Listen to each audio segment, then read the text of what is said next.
I've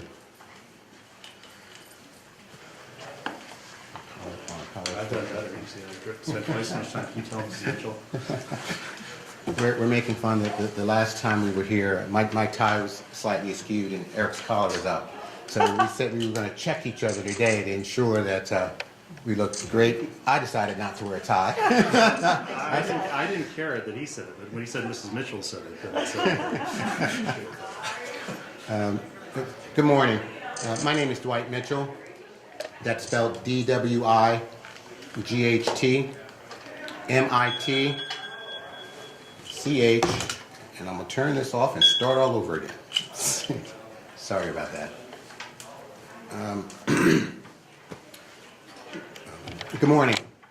My name is Dwight Mitchell. That's spelled D-W-I-G-H-T, M-I-T-C-H-E-L-L. Before I go further, I'd like to give a special thank to Senator Andrew Matthews from District 15, who joined us at our last press conference, but who cannot be here today. While he's not a party to our lawsuit, Senator Matthews had received numerous phone calls from his constituents regarding CPS.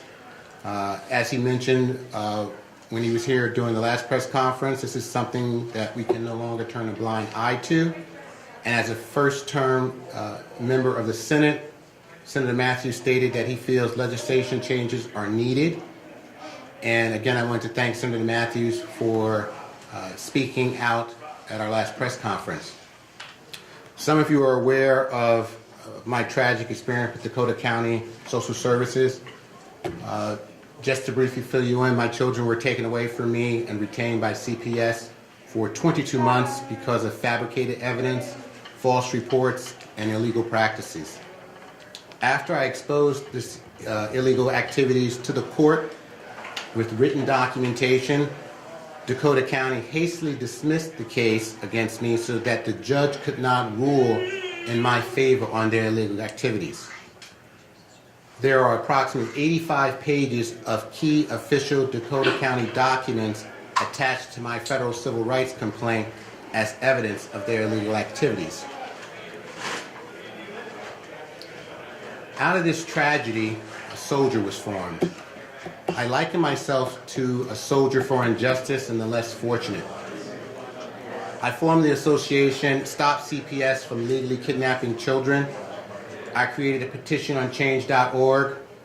I created a pro se CPS self-help webpage. I've spoken with numerous Minnesota legislatures, spoken for the governor's legislative task force on child protection, and filed this civil rights lawsuit with injunctions for my association and my family, all with the intent of making a lasting change in Minnesota's child protection system. While I knew Child Protection Services had issues, it wasn't until I filed my civil rights complaint that I became aware of the magnitude and the breadth. Our phones have not stopped ringing and our email inboxes are overflowing. Our association had 250 members 30 days ago. We have grown to approximately 1,265 in less than 30 days. Our petition, which only had 1,200 signatures 30 days ago, now has 4,279 as of this morning. All of this overwhelming response and cries for help in less than 30 days from 23 distinct districts across the state of Minnesota forced us to pause and completely rethink our approach. Knowing the court system as we do, we wanted to determine how to be the most effective for our members in the least amount of time. After our review of the key member facts and the case law, we found a common thread that was running amongst all of our members. And we decided to pull the injunction portion of our existing lawsuit forward. And when I say pull it forward, based upon case law and Minnesota state statutes, which Eric will speak to shortly, we filed a summary judgment for a permanent injunction closing down Minnesota Child Protection Services until the unconstitutional statutes are fixed. And so Eric will explain all that to you in detail legally. The goal of our organization is the preservation of the family. This means we are actively pursuing, preventing, and undoing these illegal kidnapping as soon as we hear about them. This includes, but is not limited to, overturning court orders where parents have had their parental rights terminated based upon fabricated evidence, misleading court information, or withholding exculpatory information from the court. We are also seeking jury trials for all termination of parental rights proceedings. My ultimate long-term goal after we finish in Minnesota is to perhaps go state to state, starting with the worst, reviewing their state statutes, seeking federal injunction for the preservation of the families due to unconstitutional or non-compliance with federal mandates for the reunification of families once CPS has gotten involved. This doesn't mean that child protection services are not needed and that children do not need to be protected. All social workers are not bad. I have been in contact and met with several current and former social workers, mostly young, who have confirmed that they have been advised that they are being forced to remove children, from the household based upon their supervisors. I spoke to a former CPS supervisor last week who informed me that she resigned because she did not agree with the current system or what was happening, and that it needs an overhaul from the top down, starting with the most senior people needed to be removed. My research with parents, some of them are here from our organization, who get off work, has led me to uncover that there are things happening in CPS, not just to myself. So what I thought, when I thought my case was egregious, once I started talking to the other members of our association, I started finding out they were having the same issues. So I sent out a questionnaire. And so when I got back the questionnaire, each petition by the social worker contained fabricated evidence, misleading information, or withheld evidence from the court. This is because the person who is responsible for the social worker is also responsible for terminating your parental rights. There's a serious conflict just in that function, that job function itself. How can you say, I'm going to reunify the family and terminate parental rights at the same time? So children are being removed without court orders or emergency situations. Parents are not being provided with a written safety plan to prevent the removal of the home from the home. Parents are not being provided with a written reunification plan that tells parents exactly what needs to be done in order for the child to return home. Parents were not provided with written out-of-home placement plans that were signed within 30 days as specified by the law. And so there were a number of allegations that went on. And so once we spoke to the members, we took down declarations, we collected over 46, where everyone had the exact same thing happen to them that happened to me. This information was submitted to the federal court, and Eric will speak more to that later also. One of the reasons, it's interesting because people keep asking me, well, why is this happening? We don't understand, CPS is supposed to be there to help children. And I advise them, based upon my research, what I've learned is that there are many ways to obtain federal funding for the programs. Title 4E, the Social Security Act, is by far the largest. Title 4E accounts for 50% of the federal funding available to states. To be eligible for Title 4E foster care program, the vehicle for which the states must use to get this money, and this is the largest percent of the budget, is the child must be in out-of-home placement. They have to have been removed or considered needy. They have entered care through a judicial determination. And they have to be in a licensed foster care facility.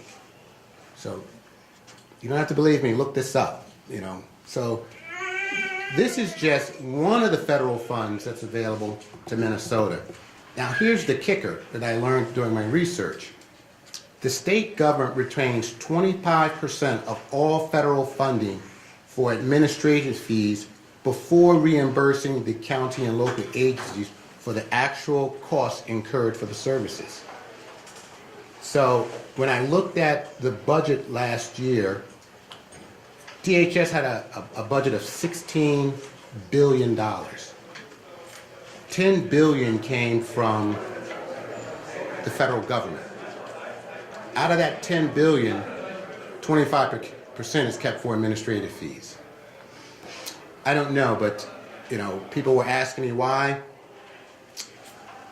That's what I've uncovered thus far, and I'm still digging. I've started calling it a CPS playbook also, as to why children are being taken. While everyone here is a victim, we all are, I'm going to demonstrate, what happened to me 4 years ago, and it's still happening statewide as recently as this past week. Since we've started the organization, we've been able to help people pro se get their children back. Mara here had her children taken. She was a victim of domestic abuse. They took her 3 children. We provided her with information on what needed to be presented to the court, and we were successful in assisting Mara in getting her children back.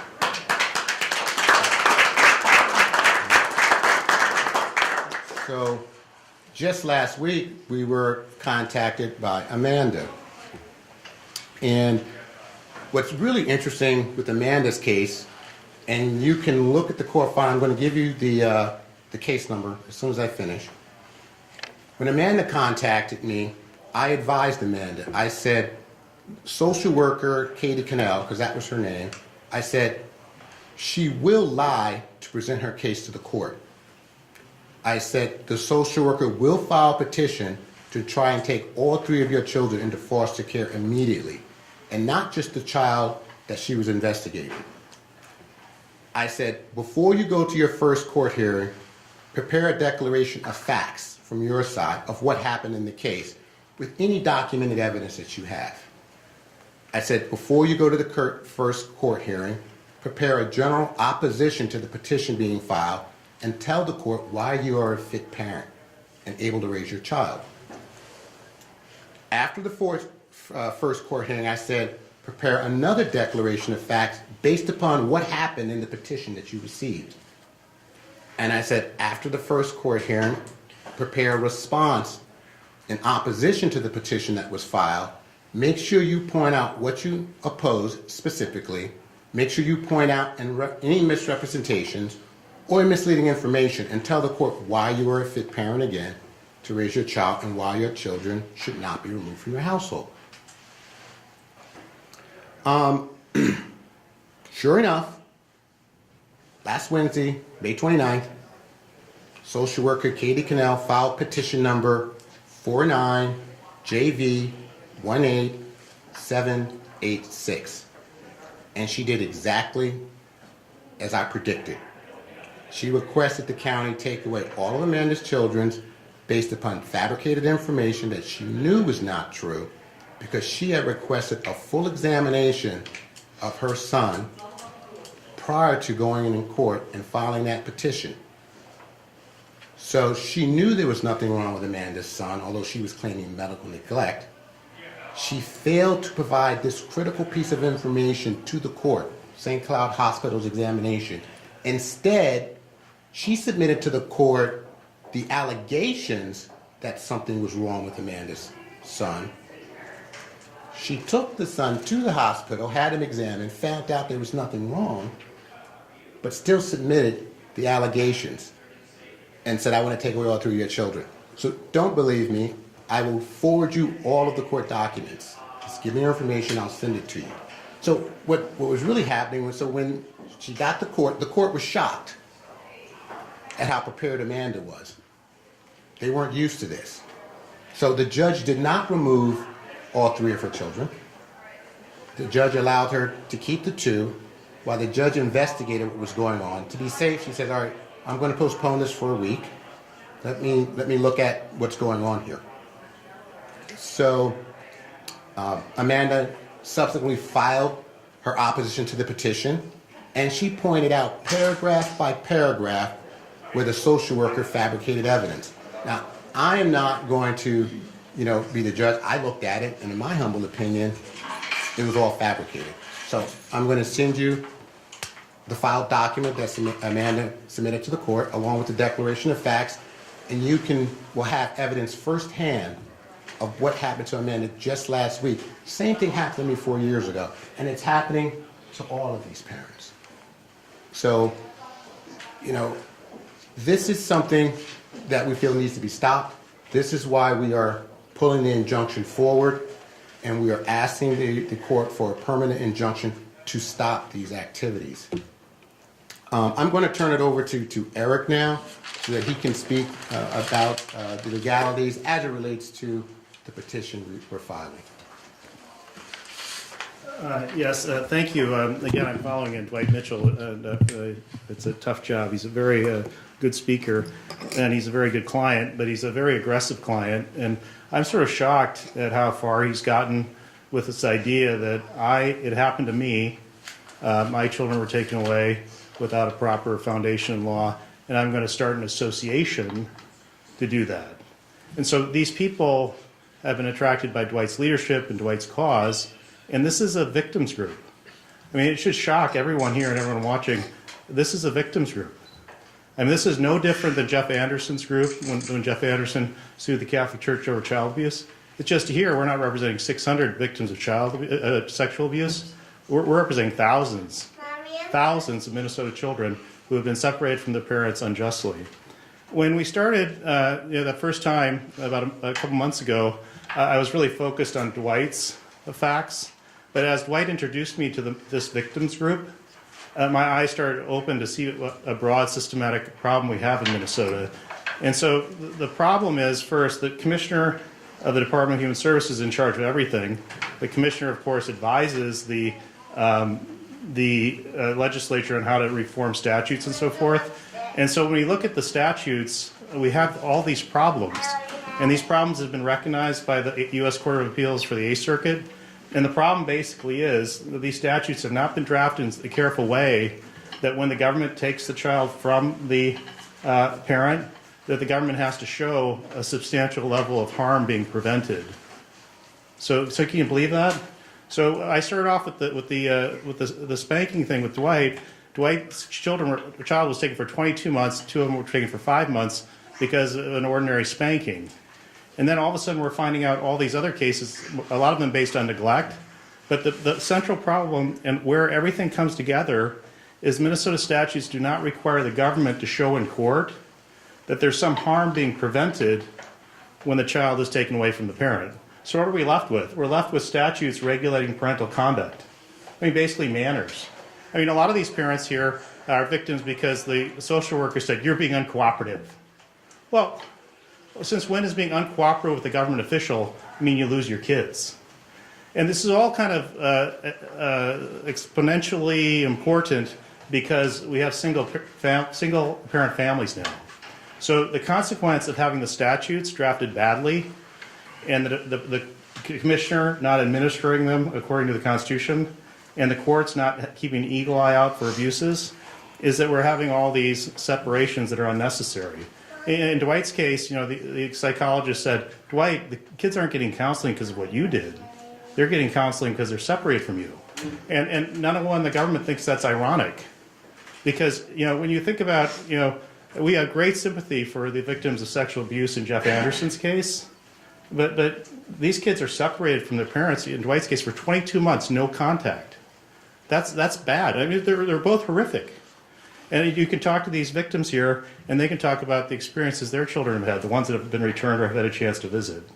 So what has changed with the litigation strategy is we actually started with Dwight just saying, I want justice. And then he started the association. The association succeeded beyond his wildest dreams as a victims association. So I'm not Jeff Anderson, but Dwight Mitchell is acting as Jeff Anderson.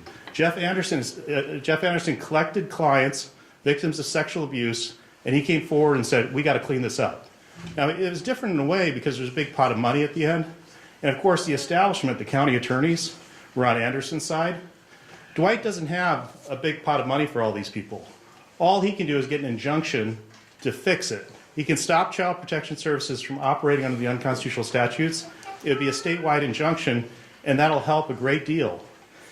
The other thing is the county attorneys, they're on the other side on this one, right? So in the Jeff Anderson deal, Ramsey County Attorney Choi sued the Catholic Church. We're not going to have any county attorneys come out on our side. No way. The county attorneys are charging these people for neglect, malicious punishment, whatever. The county attorneys are involved in advising on the civil side. So the county attorneys are part of the establishment in this one.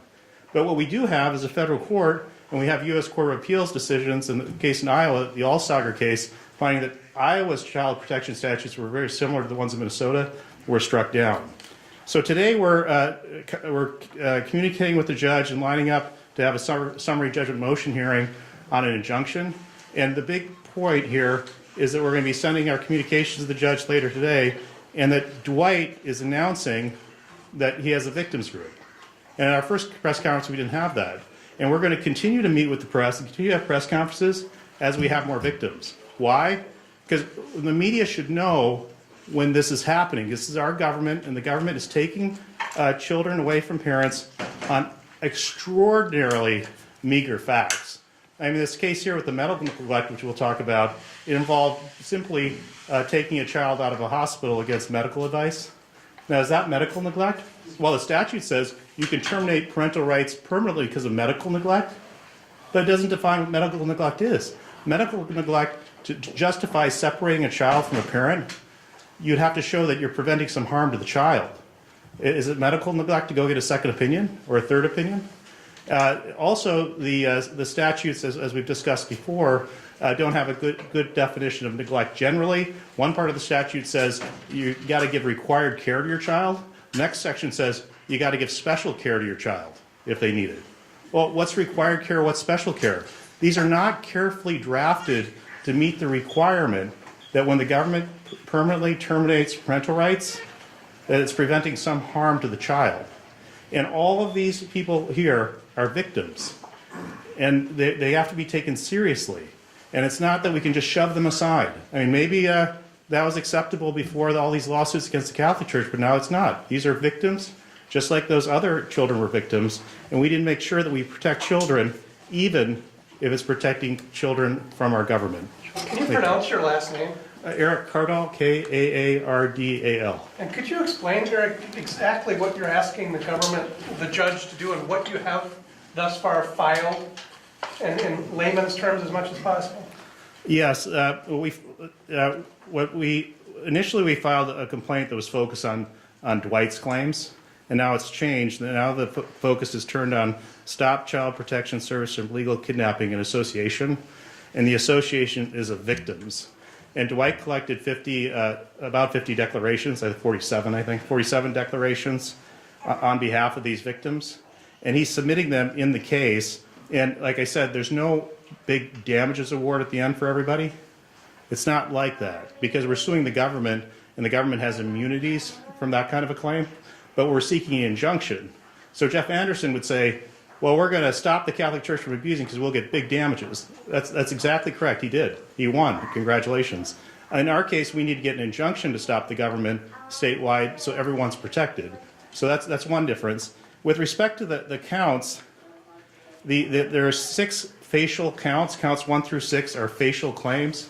And so in the amended complaint that we filed yesterday, the 6 amended claims are all focused on the statutes are facially defective, either void for vagueness, violate the Equal Protection Clause, violate the Due Process Clause either substantively or procedurally, and they don't have a rational basis. And so those 6 counts are being presented in the summary judgment motion. We'll start the process today by writing the judge a letter. And the complaint that we filed yesterday sets that up. So this is the complaint that converted this into basically what might be called a collective action, and not a class action, because that would be for money. This is a collective action, and we're seeking an injunction for the benefit of everybody. And so specifically, the statutes that we're concerned about are 260C.007, which is the definition of child in need of protection or services. That's a euphemism for we're setting up to take your parental rights away. And in that statute, it's not clear whether a parent can touch a child or not. They include such definitions as fifth-degree assault, which is an unwanted touching, as possibly child abuse. So as most parents know, eventually you're going to touch your child in some way, and sometimes to grab them out of a street in harm's way or whatever. And so we're complaining about that statute, the incorporation of malicious punishment, the medical neglect definition I mentioned, the distinction between care and special care. And then when you add it all up, no one would know how to parent based on this definition of CHIPS. It's very clear that it doesn't give sufficient advice. Then with respect to termination of parental rights, that'd be 260C.301. They even have this doozy. To terminate parental rights, one of the reasons you can permanently terminate parental rights is that the conditions that led to the out-of-home placement haven't been adequately addressed. So think about that you're terminating parental rights, and you can't even be more clear that in order to terminate parental rights, you have to show a connection that you're preventing harm to the child. And that's what the U.S. Court of Appeals for the Eighth Circuit has said. And this is all these statutory provisions are cited here. Then with respect to another example, procedurally, there's no requirement, and this is what they're kind of talking about, there's no requirement for child protection workers to provide exculpatory information in the proceeding. So when we work with prosecutors, the prosecutors are under threat of civil lawsuit if they withhold exculpatory information. Now, child protection workers, they're in this dual role. It's even sneakier because they're in the role of being your friend, we can return your children, and also prosecuting you to terminate your parental rights. They're not required to share with the court or share with the parent exculpatory information about the parent's conduct. And so that's where you have the social worker last week, after we filed the lawsuit, the social worker last week filing a false report and being caught because she didn't disclose the hospital records she had gotten. Similar to Dwight's case. Remember, Dwight's case is based on, I beat my ex-wife's description of my parenting down in 3 proceedings in New Jersey. Dakota County had the marital dissolution order, had the conviction of his ex-wife for trying to kidnap the kids after he'd won the marital dissolution matter, and had the police records. And Dakota County did not disclose the New Jersey records, even though they had possession of them, to the Dakota County District Court in the proceedings. And Dwight protested that, but to no avail. And so the point is, they don't provide exculpatory information because they don't have to. Another procedural problem is once your children are taken, you don't have any leverage. Because one of the things is the parents do not get, cannot challenge the inadequacy of reunification efforts until the very end, basically the termination of parental rights hearing. Can you clarify, have you filed the motion for a summary judgment for a permanent injunction? Have you filed it yet? We're going to be filing the paper today. What time are you going to file it? This afternoon, we're going to file the request for filing a summary judgment motion. Okay. Yep. Related to that, are you asking that all county agencies stop all child removals? Is that what you're asking? We're going to be asking that that they can't operate under the unconstitutional statutes. All of them, or just a couple? Just the ones that I've identified. I can go through them on the page if you want. Okay. So they can still remove children? The ones that are problematic are listed on page 95. 260C.07 subdivision 5, subdivision 6.2 1 through 3, 4, 5, subdivision 13. 260C.301 subdivision 1, B2, 4, and 5, and 626.556 subdivision 2, F and K. And there might be a couple others, but they may be able to operate around those because the other ones aren't problematic. For example, the one I brought up was that I think it's fine for the state to have a CHIPS definition that says you have to provide the required care, but once it says in the next line you have to provide special care, then the parents are left, well, what's the difference between required care and special care? And neither of them really get to the point of what harm are you preventing to the child? There really needs to be, as in the Iowa case, a definition that you can't terminate parental rights unless you're preventing harm to the child. You can't be regulating parental conduct. Like the disorderly conduct statute, we all think of it as, well, yeah, someone's disorderly, but you can't regulate manners. So here we got into this business of regulating parental conduct, not protecting children. And that's the complaint of these parents. And to some extent, I think I'm a distraction because even my work has been overwhelmed by the stories of the victims. I'm just being honest, right? That we were set then more victims came in, more victims, and that's. I mean, so I'm trying to collect these stories, and so we have 50 declarations, but the declarations we need to go back and get more detail and build the case up more. We're going to go ahead with the facial challenges because we don't need declarations for that. And But we're Eric, going. just for clarification, just so we understand it, that you just listed what you consider the unconstitutional practices. Those are the things you want fixed, right? But the permanent injunction is against Dakota County to stop all CPS. Well, against the state It is commissioner. against the entire state. Yeah, because under the statutes, the commissioner, implements the child protection programs, monitors them, supervises them. Okay. So we can require. And what happens to what you already filed previously? Is that still in place? This is just a replacement, right? Oh, Yeah. it's a replacement, so Yeah, it's a the other replacement. thing does go away, or it doesn't go? No, it's the same case number. We just added, I guess what she's asking is, no, the goal is, we had the injunction in the original lawsuit. What we did is we're asking the judge now to bring the injunction forward based upon the unconstitutional practices. So when he says a replacement, it's called an amended complaint. And all we did is just amended the complaint To include the the group. the declaration, Not because, just you. we got the 46 declarations, so we're adding that to the case, and we're saying, Your Honor, we want you to hear this injunction part now, not at the end, because based upon state statutes, we can present this facial claim now. And so if the injunction is granted, as it's been asked, they are not allowed to act under these statutes. So in effect, it's going to terminate the services they're doing, especially since we're going after their complete definition of CHIPS. And so if that definition for taking the children is not correct or unconstitutional or vague, well, you can't take children. Now, Right. are they going to still be emergency situations?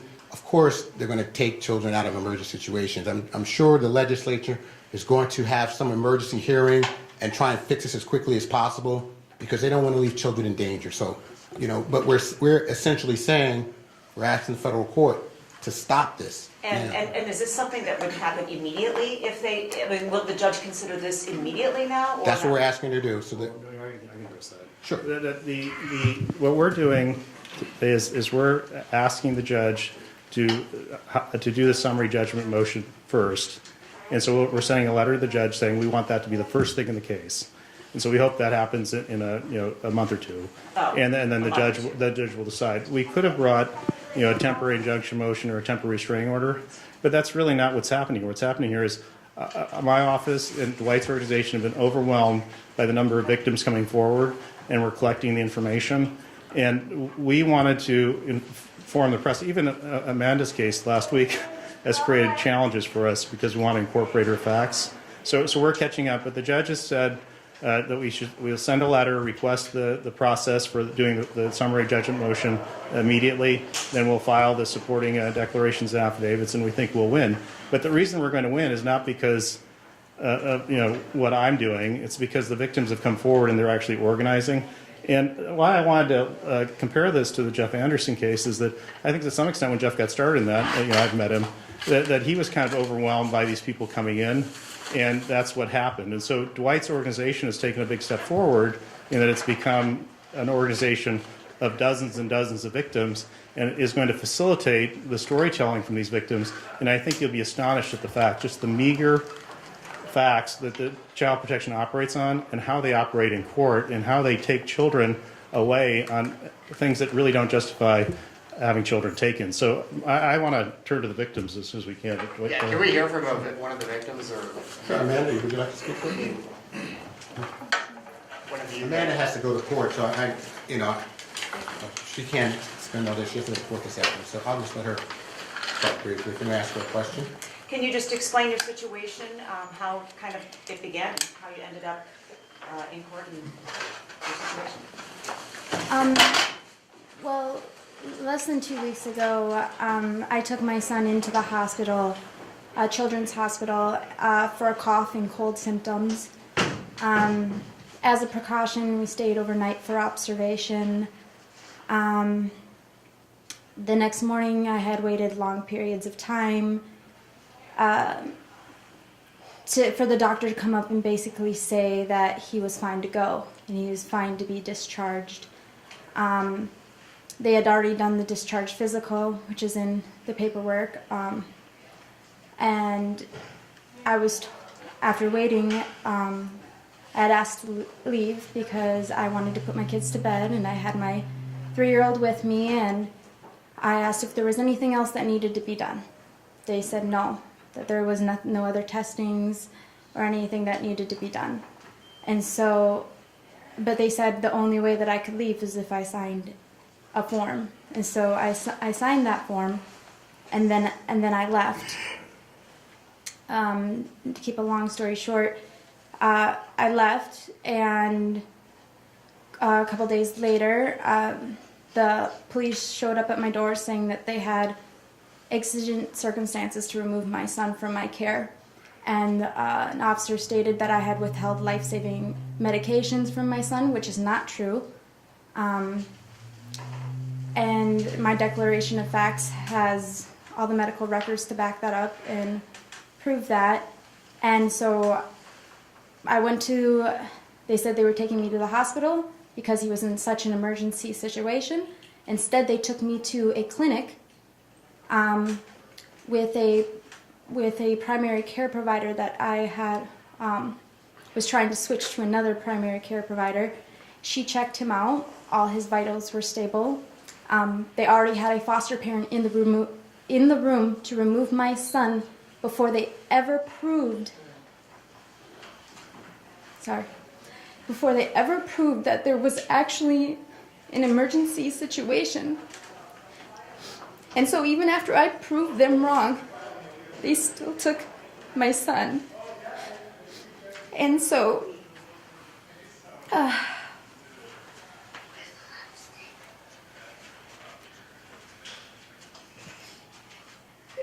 now I had my first hearing.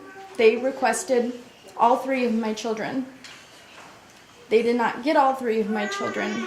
And I think, as Dwight had stated, that I think as a precaution, the judge kept my son Xavion in care, and my oldest 2 children stayed in my care. And so, I didn't get to present all my facts in court to prove that I should have my son returned to me, and to prove that the 72-hour emergency hold on my son was not needed.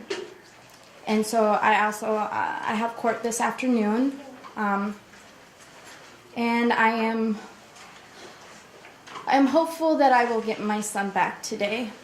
I have indisputable facts and evidence. I have the declaration of facts, the opposition to the petition. I have all my facts lined up. And so, yeah, I guess I hope to get him back today. Was there ever anything wrong with your son? No, there was nothing wrong with my son. There was, from what an officer said to what the social worker said, there's a bunch of fabricated evidence saying that my son had stopped breathing, or that my son had had trouble. The social worker, Katie, she had stated that my son had had trouble breathing for 3 days, and that's why I brought him into the hospital. When on the medical documents it states the chief concern upon arrival to the ER was coughing.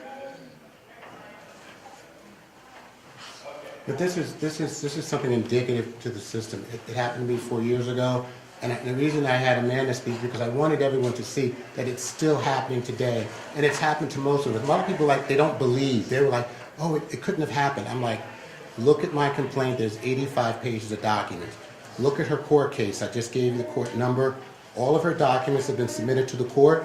You can read it firsthand. I will send it to you. You will see what the social workers are doing. And it's happening disproportionately to minorities and Native Americans even more. So it's happening to everyone. It's happening to all ethnic groups. How old is your son? My son, he was 10 months when he's taken. He's 11 months now. And he's been gone for a week? And he's been gone for over a week. Do you know where he is? I don't know where he is. I somewhat met the foster mom, but I try to get updates on my son. I did get one visit with my son They denied me maybe 3 times my court-ordered visits with my son. They denied me, and then when I went in there and I told them that if they kept denying me, I was going to bring it to court, they suddenly, immediately, a couple hours later, gave me a visit with my son. Why do you think they're doing this? I think this is what blows my mind, is what's the reasoning behind it? Are you saying it's the financial benefit of taking the kids, or what reason? From my forensics, and so, it's kind of interesting. What my job is, I'm a management consultant, so my job is to actually go into organizations and actually, determine what's wrong and make them more efficient. So my job includes forensics. So I go into my company like Mobil, Shell, Exxon, and I'll go in and I'll look at everything. So I just applied my job skills, what I do for a living every day. And while I can't state it for a fact, the evidence sure looks like it's monetary to me. When I look at how they receive their federal funding, when I look at the fact that the state keeps 25%, so the counties will bill, and then the state, the federal government will pay the state, and the state says, I'm taking a 25% VIG off the top, and I'm giving you the money back, county, for the services you bill back. What else can it be? To say that's exactly the reason, I'd have to have someone admit that. I'd have to have a social worker come forward. I do have documentation from the Assistant Director Koppel, where he actually tells his social workers to bill the federal government. And he actually says, we'll get more money, more funding, more positions. I can forward that to you. I just have, everything is kind of interesting. Because Minnesota is a public access state, I have downloaded over 1,000 files in doing my forensics. I've downloaded all the accounting information. I even have the minutes from their last 2 accounting sessions where they talk about the money, the budget, how they're doing, the comparisons. So if anyone is really interested, I'm sat here and I'm categorizing it. So I'm doing a chronology, and I'm saying from the time the child is taken in, here's how the process works, and here's how the money comes through. So as I spoke earlier, as it relates to the Title IV-E, they can't even start collecting the money until the child is taken out of the home, put into foster care. Then they can start billing a minimum of 1 social worker a month and 1 supervisor a month per child the minute they get that removal. So the very first day that child hits foster care, they can start billing. So they have a 72-hour hold. And in Amanda's case, they should have given the child back, especially when the supervisor did all of her investigation and got the report that she requested from the hospital that said, hospital's fine, no, he's not supposed to be on an apnea monitor, no, he's not supposed to be taking any medication, no, she's been following up. Well, who alerted CPS? Her primary doctor, meaning what ended up happening is that the hospital called the primary doctor, wanting to know, was everything okay with the son? The man had left. And so the primary doctor, because she's a mandatory reporter, she had to call CPS. Now, she called CPS because Amanda signed an AMA. But an AMA is not grounds. An AMA is against medical advice. But that's not grounds for removal. There has So to you be left serious before danger. they wanted you to leave because you didn't sign papers, or what? Is that what happened? I left because I was waiting on a doctor for hours and hours, and I was told my son was fine and ready to be discharged. I just needed a doctor to come up there and say it. And so I was made to believe that everything was fine, and I double-checked to see if anything else needed to be done. Nothing else needed to be done, so I thought I was okay to go by signing this form. Forgive me for asking, have there ever been any CPS issues in the past that they would, maybe be more focused on you for any reason?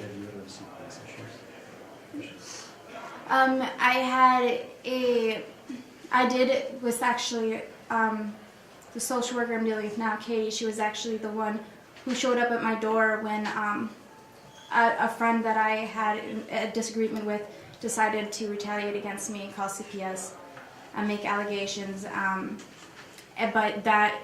But I did not let this social worker, Katie, into my house. I told her she wasn't coming into my house without a warrant. She it was false allegations, that my children were safe, and that's all she needed to know. If she had any further questions, I would have to obtain a lawyer in order to answer those. And so she tried to, I think she tried to, said I got a letter in the mail saying that she was going to talk to the county attorney and see what she could do, because I hadn't met with her. And the And- county attorney closed the case. Yeah, the county attorney. So there was nothing So there. really, no. It's So not. really, no, I have no past involvement, but clearly I've dealt with this social worker 2 times and she's retaliating against me, and that's why I believe, in my opinion, that this is going on the way it is. One of the things that people aren't aware of, and I wasn't even aware of it until I started looking into this, is that from a federal funding perspective, you asked me the question before, why? For Native Americans, the federal government allows social service to bill back 100% of all costs associated with a Native American. So that means social workers, judges, clerks, anything related to the system. For African Americans, it's 50%. So 50% right off the top comes back. So when you look at the disparate treatment, and you say, well, why are there so many Native Americans, which are the highest, and African Americans, where you're like, well, right off the bat, if you can charge the federal government for the social worker, the supervisor, the judge, the clerk, and it's all in the Title IV, just read it. When I looked at it, I was like, no wonder. And like, now I know why they're taking all of these people. One, most of them are poor and can't fight back. And 2, the government funding is so obvious when you can bill the federal government 100% of all costs for a Native American and 50% of all costs for an African American, right off the top. With the other races, you can still bill. It's not that you can't still bill, but you just have to do a little bit more due diligence in order to get the federal funding. It seems like you're saying this is systematic. It is systematic.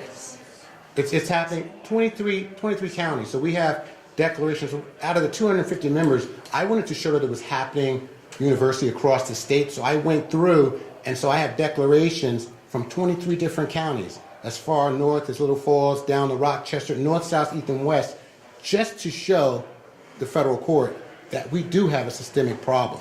And so out of our 1,200 members, I said I need one from each county who's having the same issue, just to show the court that we have a serious problem.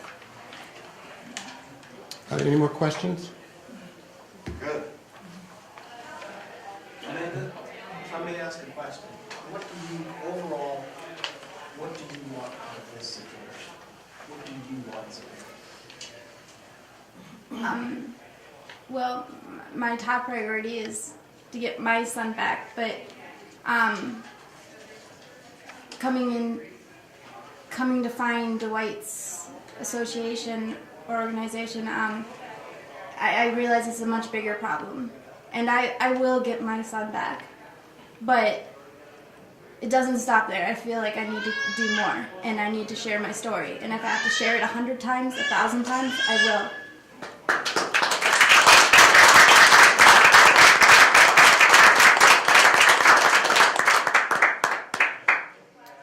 Please feel free to talk to any of the victims here. Everyone here is a victim. If you have any questions, please feel free to ask us.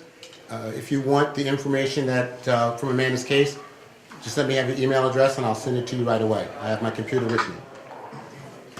Okay? All right. Amanda, what is your last name? What? W-E-B-E-R? W-E-B-E-R?